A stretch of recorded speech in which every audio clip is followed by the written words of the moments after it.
All right, so the video talked about several factors that go into helping you determine where you want to locate your business that you started, right? And can somebody name from the video what's one of those factors? Competition. Competition, right? So you would think that you don't want to be near your competition, but sometimes there's only the option to be near your competition, right?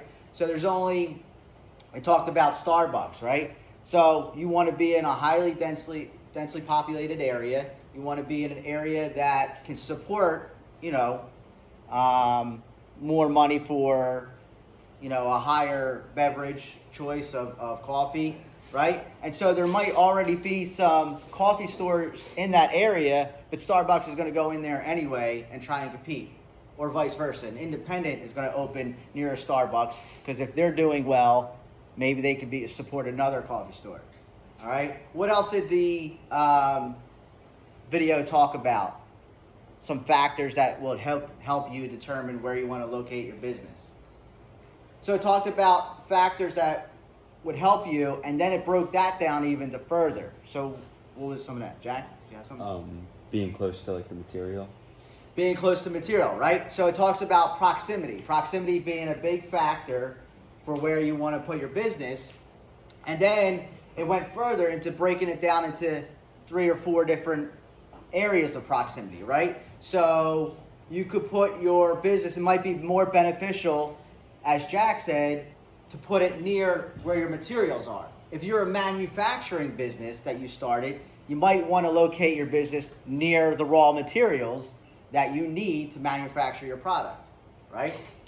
The other one that the video determined, which would be a good proximity, is to labor, right? And the video gave what as an example of businesses moving to where the labor is that they need. What did the video give an example of? Anybody catch that? No? So they talked about Silicon Valley, right? So Silicon Valley, a lot of high-tech businesses and startup businesses operate in Silicon Valley, open up in Silicon Valley because the pool of talent, the pool of labor, and a lot of people that can do coding and tech work like that live there, right? So you want to go where that high educated tech labor is, and so that's why a lot of these tech startups go there, right? And then the third thing about proximity, it said you might want to open up your business to where your market is, your customer, right? And so when Esme talked about McDonald's, again, they want to be in a high traffic area where there's a lot of people, right? You don't want to go somewhere that's very, very, rural and might not have enough customers to support a McDonald's. You want to be in a populated area. And it doesn't even matter, because when you often see McDonald's, it doesn't even matter that Burger King's right next to it or Wendy's right next to it. As Matt talked about, you might even want to open up where your competition is because there's so much population that can support all of it, right? So if you become a franchise owner of a McDonald's, you're going to think about these things. McDonald's, it doesn't matter where they get their hamburgers from. They don't have to be close to a farm to their raw materials or the livestock, right? It's more important for them to be near their market, their customers, right? So that's the proximity factor that they would use. What's another factor that they talked about besides proximity that could help you determine where you want to put your business?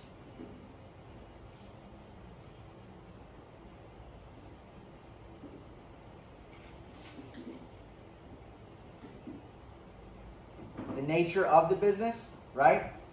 So this is where we get into how we opened up today. If it's retail, non-retail, or e-commerce, right? So the very nature of what you guys do is going to determine or help you determine where you want to locate, right? It briefly talked about e-commerce. If you're an e-commerce business, then you might decide, hey, all of my business is just going to be online, right? I'm going to sell everything online. I don't need a brick and mortar store to sell my items. I could do it all over the internet. The globe is my headquarters, in essence, right? So then there's some other e-commerce businesses that do it both ways, and they called it bricks and clicks, right? They gave you that example, and the example they used was Nike, right? So Nike has morphed from a brick and mortar store of selling sneakers, right, starting in the 80s, and now they have brick and mortar stores, and now they have a huge e-commerce business. So they've tried to go both ways, right? So that's an example of, even though they have a portion of e-commerce, they also want to continue to have a physical footprint, right? And that's determining how they get to the market. So we said retail is most likely the type of business that would have a physical presence and a brick and mortar situation, right? But there's several different types, as I have outlined here on the PowerPoint, several different types of brick and mortar situations, right? So for instance, you could be in a downtown center, right, where you're going to need a lot of people. And I give the example of Center City, Philadelphia. Now, things have, changed a little bit with COVID. And in fact, there's a lot of empty stores that still have to recover. But pre-COVID, Center City, Philadelphia is hustle, bustle, right? A lot of government workers there, a lot of office, a lot of white-collar jobs, right? So if you're a retail store selling coffee, to use that example again, that would be a perfect location, right? We all have been to Collingswood. They have basically rebuilt their town economy based on Restaurant Row, right, in downtown Collingswood. And people from all over travel to this area, right? So the second thing would be a neighborhood shopping center. And that's your typical strip mall, which everybody goes and visits, right? You might have a pizza place in there. You might have a convenience store in there. Sometimes convenience stores are in strip malls, right? So that's your typical plaza and strip mall. The third thing is the community shopping center, right? Which would be an outlet type situation. And we know that Gloucester Township, not too many years ago, opened up their own outlets. There's several other outlets in King of Prussia or, Atlantic City. But that would be an outlet. That would be a version of an outlet situation. And then your textbook talks about regional shopping malls. And the biggest one around here is probably Deptford, right? Deptford Mall. We all know and been to before, okay? And then they're going to even go higher than that, which is a super regional shopping center. And your textbook talks about Mall of America, the super mall in Canada, right? And so it's this huge conglomeration of all these different stores, brick and mortar, right? Finally, we already talked about it, the standalone stores, right? We use McDonald's as an example, Wawa. Other types of businesses that might be a standalone or be able to support a standalone building is a jewelry store or an auto parts store, retail, right?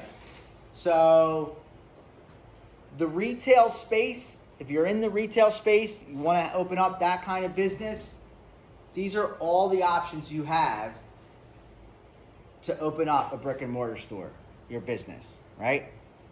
And 9 times out of 10, these are retail businesses. Just to give you an example of that, I have a picture of this strip mall, right? Plaza. That's your typical, strip mall. Looks like it's got an eye care center in there. It's got, looks like it's got a little restaurant in there. Restaurant could be in a strip mall. And some other things. Here I put the picture of the Mall of America in Minnesota. They have a What's that? What's that, Jack? What do you Roller call it? coaster? My mind's blanking. Yeah, roller coaster inside the mall. Do we have anything like that over here? No. Roller coaster inside the Deptford Mall? Would more people start going there? Looks like they got a museum in there. Look at that. Sea life. Looks like that at Christmas time. We got 2 giant trees there. Yeah, but you see, like, obviously Mall of America is trying to present themselves as like a destination touristy area, more than just a super mall, right? But you get the idea from that picture. And there's some other ones of that. Okay. So based off of everything we just talked about, let's say we all got together and we wanted to open up an independent sneaker store, okay? We're not a Nike store. We're not a brick and mortar Reebok store or Converse store. We are an independent sneaker store. Let's think about that for a second, okay? What are some options based on the type of business of an independent sneaker store? What are some options of where we would want to locate?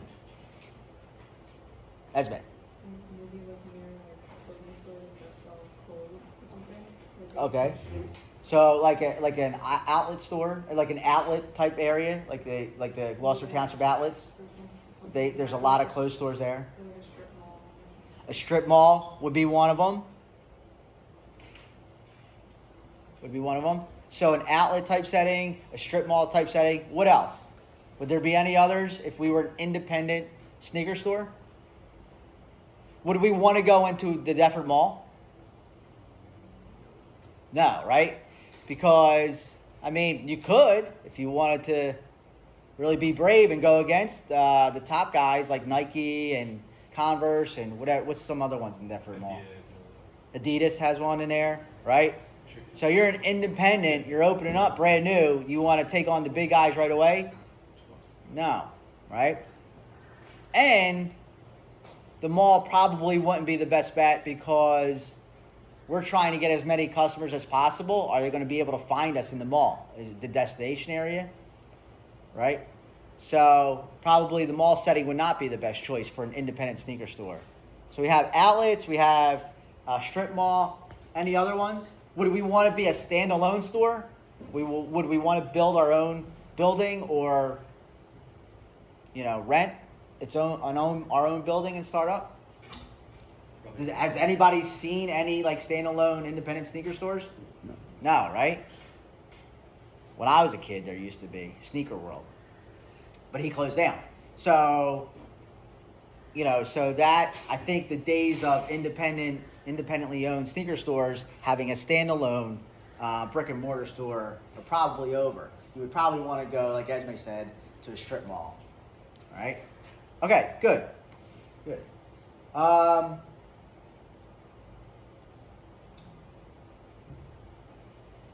right, so for purposes of our capstone project, right, we have been slowly but surely doing weekly assignments, right, building up to our final capstone project, right? So the first page was our title page, right? Second page was our biography, our resume, right?